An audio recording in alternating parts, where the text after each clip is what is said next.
السلام علیکم ورحمۃ اللہ۔ ناظرین، وسیم رضوی کا کہنا ہے کہ اذان کی وجہ سے مجھے شوگر ہو گئی ہے کہ جب اذان کی آواز آتی ہے تو اچانک سے اس سے مجھے تکلیف ہوتی ہے۔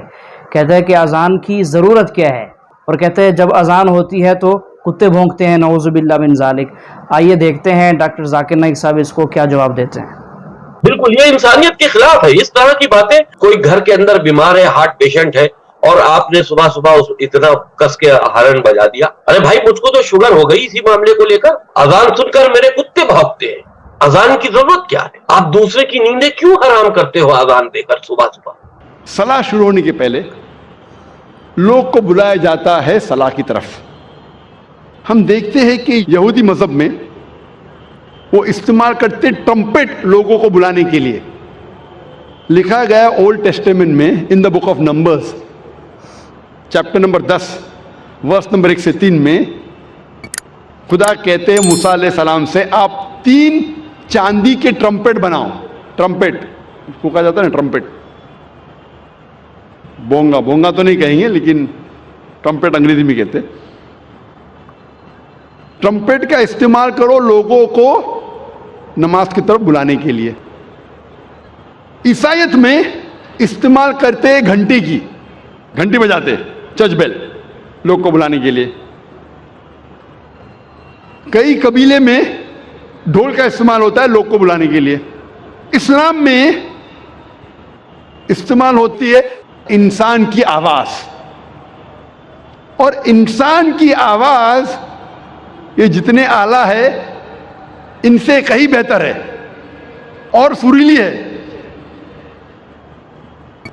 کان کو سریلی ہونے کے علاوہ اس کے اندر ایک پیغام بھی ہے۔ اذان کا میں ذکر کر رہا ہوں، جو اذان جو ہوتی ہے لوگوں کو صلاح کے لیے بلانے کے لیے، آواز سریلی ہونے کے علاوہ یہ افسوس کی بات ہے کہ بمبئی شہر میں جو مسجدوں میں اذان ہوتی ہے، افسوس کی بات ہے اکثر یہ اذان سریلی نہیں ہوتی، کان کو تکلیف زیادہ دیتی ہے، رہنمائی کے بدلے تکلیف زیادہ دیتی ہے۔ آپ اگر حرمین کی اذان سنیں گے، مکہ کی یا مدینہ کی، ماشاءاللہ آپ کا دل خوش ہو جاتا ہے۔ وہ اذان آپ کو رب کی یاد دلاتی ہے۔ بمبئی شہر میں جو اذان ہم سنتے ہیں تکلیف زیادہ دیتی ہے۔ سب اذان نہیں، اکثر ہمیں کوشش کرنا چاہیے کہ ہمارے مؤذن کو اکٹھا کر کے ان کو تربیت دینا چاہیے، پریکٹس دینا چاہیے کس طریقے سے اذان دینی چاہیے، کیونکہ اذان کے وجہ سے جب میں انٹرویو کرتا ہوں کئی نو مسلم کو، میں کئی نو مسلم کو جانتا ہوں جو صرف اذان کے وجہ سے اسلام قبول کیے۔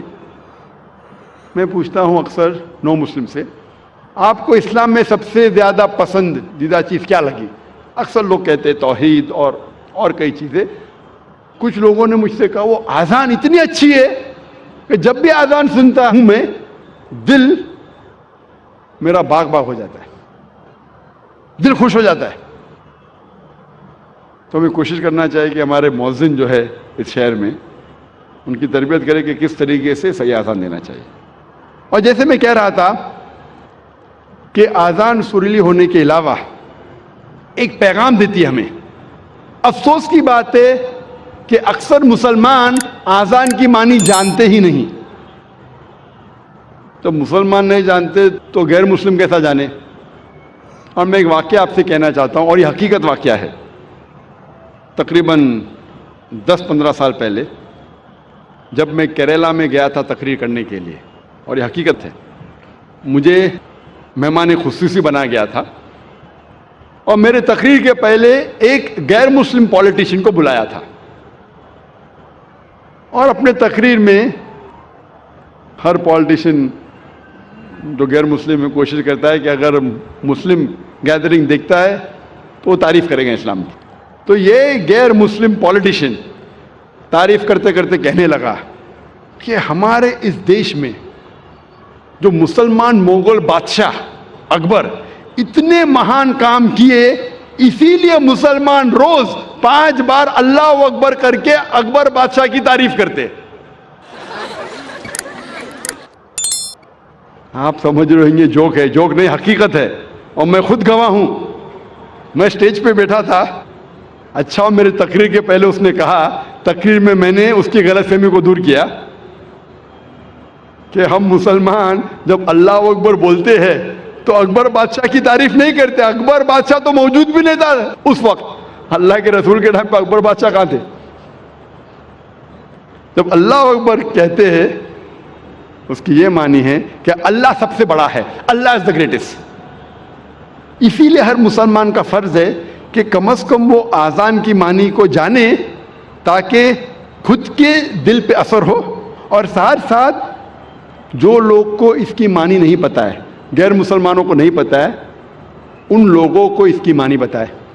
اور آذان میں ہم 4 بار دہراتے اللہ اکبر اللہ اکبر اللہ اکبر اللہ اکبر. اللہ سب سے بڑا ہے، اللہ سب سے بڑا ہے، اللہ سب سے بڑا ہے، اللہ سب سے بڑا ہے. اشہد ان لا الہ الا اللہ، میں گواہی دیتا ہوں اللہ کے علاوہ کوئی معبود نہیں. میں گواہی دیتا ہوں کہ اللہ کے علاوہ کوئی معبود نہیں.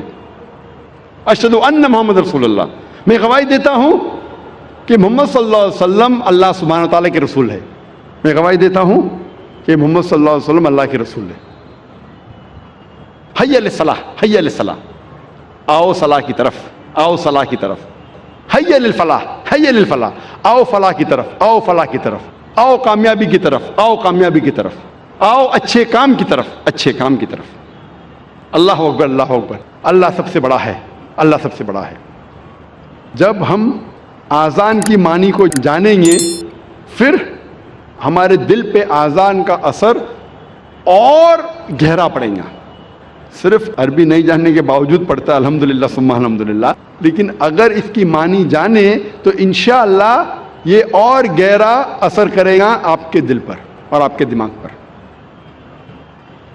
اللہ تعالیٰ فرماتے سورہ جمعہ میں سورہ نمبر 62 آیت نمبر 9 میں کہ جب آپ جمعہ کی اذان سنتے ہیں تو فوراً جمعہ کی نماز پڑھنے کی طرف جائیے، جماعت کی طرف جائیے. اذان صلاح جو جماعت میں ہوتی ہے اس کے پہلے دینا ضروری ہے. اور اللہ تعالیٰ فرماتے سورہ طٰہٰ میں سورہ نمبر 20 آیت نمبر 11 اور 12 میں جب موسیٰ علیہ السلام آگ کی طرف جاتے ہیں تو ایک آواز سنتے ہیں. اللہ تعالیٰ کہتے ہیں اے موسیٰ اپنے پیروں میں سے جوتیاں نکالو کیونکہ تم پاک وادی میں ہے، وادی طویٰ میں. کیونکہ اللہ تعالیٰ حکم دیتے ہیں موسیٰ علیہ السلام کو. اس حکم کا ذکر ہے قرآن مجید میں سورہ طٰہٰ میں سورہ نمبر 20 آیت نمبر 11 اور 12 میں. اسی لیے ہم مسلمان صلاح کے پہلے ہمارے جوتیاں نکالتے ہیں. اس کا ذکر آتا ہے یہودی اور عیسائی مذہبی کتابوں میں بھی. لکھا ہے بک آف ایگزڈس میں چیپٹر نمبر 3 ورس نمبر 5 میں خدا کہتے ہیں موسیٰ علیہ السلام سے draw not nigh hither, put off thy shoes from thy feet, for the place where thou standest is holy ground. نزدیک مت آؤ، ٹھہر جاؤ، اپنے پیروں سے جوتیاں نکالو کیونکہ جس جگہ آپ کھڑے وہ پاک جگہ ہے، وادی طویٰ کی.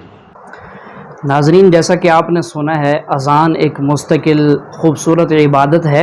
ہر مسلمان کو اذان سیکھنی چاہیے، چاہے وہ دنیا دار ہے، دین دار ہے. ہر ایک آدمی کو اذان کے الفاظ بخوبی یاد ہونے چاہیے. اذان اور اقامت، کہیں آدمی نماز کے لیے جاتا ہے، اذان کہنے کی ضرورت پڑ جاتی ہے تو اذان آنی چاہیے، کیونکہ حدیث پاک میں آتا ہے کہ جب آدمی مؤذن اذان دیتا ہے تو اس کے اذان جب شروع ہوتی ہے تو شیطان اس سے دور بھاگ جائے، اور جہاں تک اس مؤذن کی آواز جاتی ہے تو وہ بھاگتا ہی رہتا ہے اور وہ اس آدمی کے، ان لوگوں کے مسجد کے قریب نہیں آتا جب تک اذان ختم نہ ہو.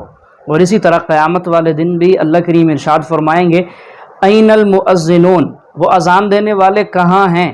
اذان دینے والوں کو خاص قیامت کے دن پکارا جائے گا. اور حدیث پاک میں آتا ہے کہ مؤذنین جو ہیں ان کی گردنیں قیامت کے دن باقی لوگوں کے اعتبار سے اونچی ہوں گی، وہ فخر کے طور پر اللہ کے ہاں حاضر ہوں گے. یہ وہ لوگ تھے جو دنیا میں لوگوں کو اللہ کی طرف پکارتے تھے. اس لیے میں گزارش کروں گا تمام مسلمان بھائیوں سے کہ اذان اور اقامت کو سیکھیں.